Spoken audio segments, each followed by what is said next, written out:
C'est un dispositif mis en place par l'État qui permet de soutenir la redynamisation des collectivités de moins de 20 000 habitants exerçant des missions essentielles de centralité au sein de leur territoire.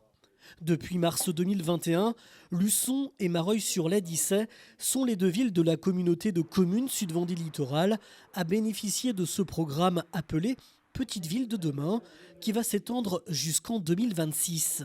Dans un premier temps, grâce à des études ciblées, c'est la vision globale du territoire qui est à définir avant d'adopter une stratégie déclinée en plan d'action afin de redynamiser les centres-villes de ces deux communes.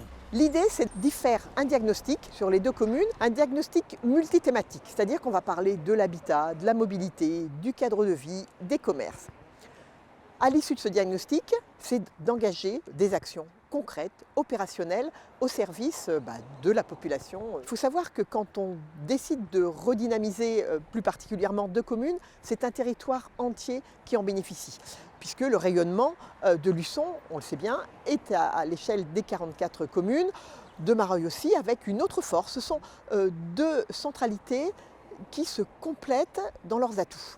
Mobilité, îlots dégradés, vacances des commerces ou de l'habitat, ce programme doit permettre à ces deux collectivités de définir et soutenir leur stratégie d'ensemble en faveur de la reconquête des centres-villes, en y déployant de l'ingénierie, des financements nouveaux et une mise en réseau facilitée, ainsi que des outils juridiques.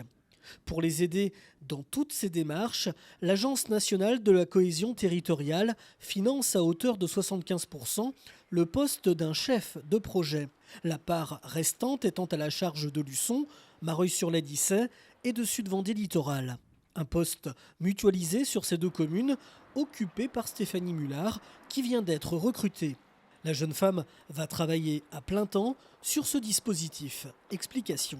Donc là, la première phase de la mission, c'est de se donner un an pour faire l'état des lieux et puis ensuite élaborer justement une stratégie. Comment est-ce qu'on va intervenir sur les années à venir. On va agir sur différents leviers. Ça passe par poursuivre les actions qui ont déjà été menées de soutien au commerce. Ça passe par l'habitat, créer du logement, mais aussi rénover le logement, l'adapter. Ça passe par aussi pouvoir se déplacer de manière sécurisée et apaisée dans un centre-ville, qui est une cohabitation entre les voitures, les piétons bien sûr, les vélos. Ça passe par des animations, un cadre de vie, une sécurité aussi dans le centre-ville. Développer aussi tout l'aspect touristique et puis bien sûr pouvoir avoir accès aux services publics de première nécessité, aux différents équipements. Redynamiser le centre-ville, une priorité pour le maire de Luçon, sans oublier la mobilité, le développement durable, le logement, l'habitat, mais aussi les aménagements pour la qualité de vie. Nous avons redessiné le centre-ville il y a quelques années. Aujourd'hui, il faut peut-être l'embellir davantage, repenser encore des choses. On a l'îlot donc de l'école du centre bientôt à redéfinir. Nous avons cette place Leclerc aussi à requalifier. Enfin, il y a plein de choses en cœur de ville. L'ancienne piscine aussi, à laquelle je pense, sur laquelle il faut absolument qu'on travaille. Et surtout la rue de Gaulle, avec ses commerces et puis ses habitats. Pour pouvoir mener à bien justement ce projet, on a besoin d'avoir une image de ce qu'est le cœur de ville actuellement. Donc la CCI va nous refaire une étude là, à compter du mois de novembre. Les rendus seront faits au mois de février. Et à partir de là, bien évidemment, nous pourrons enclencher réellement le dispositif tout en associant les Luçonnais à une réflexion notamment sur l'îlot de l'école du centre. S'agissant de Mareuil-sur-l'Haye-Dissay, le diagnostic multithématique sera conduit par un cabinet d'études dont le cofinancement pourra être assuré par la Banque des Territoires, partenaire du programme.